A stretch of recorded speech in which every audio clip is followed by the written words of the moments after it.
Serialization of Rebel with a Cause, Mark Twain's Hidden Memoirs, Chapter 36 of 78. Fake Holdup, 1866. The practical joke played on me, which resulted in my returning east, occurred in this way. A couple of days before I lectured in Virginia City, 2 stagecoaches were robbed near the town. This event was on everybody's mind when we arrived.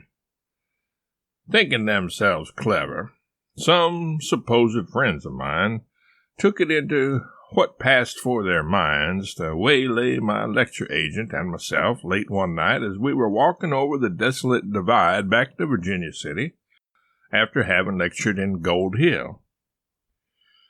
The joke of these highwaymen, friends of ours, was mainly a joke upon themselves, though, for they had waited for us on the cold hilltop 2 full hours before we came, and there was very little fun for them in that.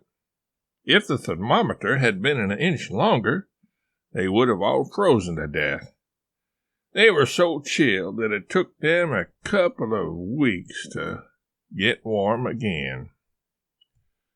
Moreover, I never had a thought that they would kill me to get money, which it was so perfectly easy to get without any such folly, and so they did not really frighten me bad enough to make their enjoyment worth the trouble they had taken. I was only afraid that their weapons would go off accidentally. Their very numbers inspired me with confidence that no blood would be intentionally spilled. They were not smart.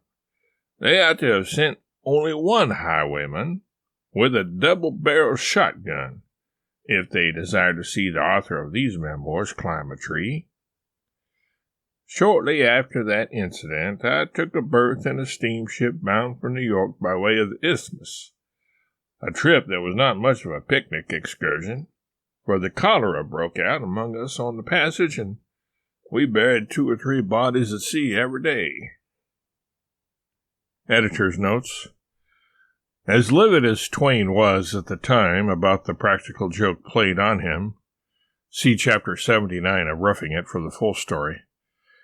In later years, he apparently saw the matter differently and even used the experience as humorous material in dinner speeches.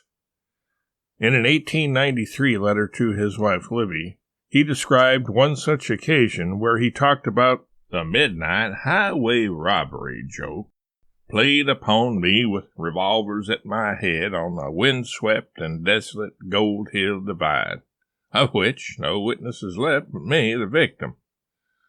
All the friendly robbers are gone. These old fools last night laughed till they cried over the particulars of that old forgotten crime. Beset by a raging storm, the ship on which Twain took passage nearly sank the first night of the voyage. The captain was Edgar Ned Wakeman, who would figure as a character in many of Twain's tales and books thereafter, in various guises, such as Ned Blakely in Roughing It, and Eli Stormfield in Captain Stormfield's Visit to Heaven. That first night, one of the passengers said he considered his time was come now.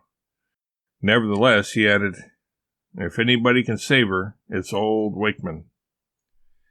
Then cholera took its toll on many of the passengers. In Twain's shipboard notebook, he recorded his dire forebodings. "There is no use in disguising it. I really believe the ship is out of medicines. We have a good surgeon, but nothing to work with. Verily, the ship is fast becoming a floating hospital. When I think of poor Shape and the preacher both so well when I saw them yesterday evening, I realize that I myself may be dead tomorrow. All levity has ceased.